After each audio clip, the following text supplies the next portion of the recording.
জীবনের মাকসাদ কি? মুনতাহাকে হত্যা করে সিলেটের একটা শিশু বাচ্চা 250 টাকার জন্য, 500 টাকার জন্য তুমি মাকে হত্যা করো, আর মোটরসাইকেল কিনে দেয় না এই জন্য তুমি আত্মহত্যার হুমকি দাও বিষের বোতল নিয়া। সব বাদ দাও, আল্লাহর সন্তুষ্টির জন্য চলে আসো, আল্লাহর সন্তুষ্টির দিকে চলে আসো, আল্লাহর সন্তুষ্টিকে মাকসাদ বানাও, দুনিয়ার সব কষ্ট তোমার জন্য আসান হয়ে যাবে। কথা ঠিক কিনা বলেন?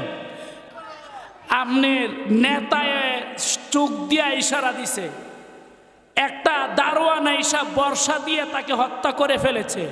উনি রক্ত নিয়ে চেহারার মধ্যে মাখেন আর বলেন আল্লাহর যে ঘর আছে কাবা, এই কাবা ঘরের রব যে আল্লাহ, সে আল্লাহর নামে কসম করে বলছি আমি হারাম ইবনে মিলহান সফলতা লাভ করেছি।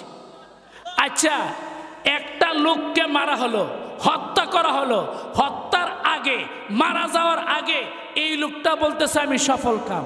সুবহানাল্লাহ বলে। কেন সফল কাম বলেছে? সে জানে আমার মাকসাদ দুনিয়া নয়, আমি দুনিয়ার জন্য এগুলি করি নাই, আমি আল্লাহর সন্তুষ্টি চাই। নবীজির চিঠি কাফেরের কাছে আমি নিয়ে এসেছি দাওয়াতনামা, নবীর আদেশে আমি এসেছি, নবীর কাজের জন্য আমি এসেছি। এখন আমার দায়িত্ব হইল আল্লাহর জন্য, আল্লাহর রাসূলের জন্য। এখন যে আমাকে মেরে ফেললো, আমি যে শহীদ হয়ে গেলাম আল্লাহর জন্য, আল্লাহর জন্য আমার শাহাদাত। সুতরাং আমি হারাম ইবনে মিলহান, আমি সফল, কারণ আল্লাহ আমার জন্য জান্নাতুল ফেরদাউস প্রস্তুত রেখেছেন। কথা বুঝতে পেরেছেন? এই জন্য বলতেছিলাম জীবনের মাকসাদ কি? মুনতাহাকে হত্যা করে সিলেটের একটা শিশু বাচ্চা 250 টাকার জন্য, 500 টাকার জন্য তুমি মাকে হত্যা করো, আর মোটরসাইকেল কিনে দেয় না এই জন্য তুমি আত্মহত্যার হুমকি দাও বিষের বোতল নিয়া।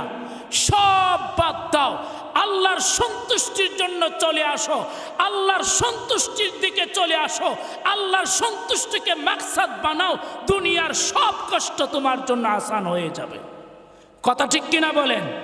প্যারা হাজিরিন, আপনারা জানেন হযরতে বেলাল রাদিয়াল্লাহু তাআলা আনহুর কথা। মুসলমান হইছে, জান্নাতকে মাকসাদ বানাইছে, আল্লাহর সন্তুষ্টি হলো আমার মাকসাদ। মক্কার লিডাররা কাফেররা তাকে মারতেছে, উমাইয়া ইবনে খলব তাকে মারে, বেলালকে মারে, মারতে মারতে বেহুশ করে ফেলতেছে। মক্কা তখন কাফের অধ্যুষিত এলাকা, কিছু করাও যায় না।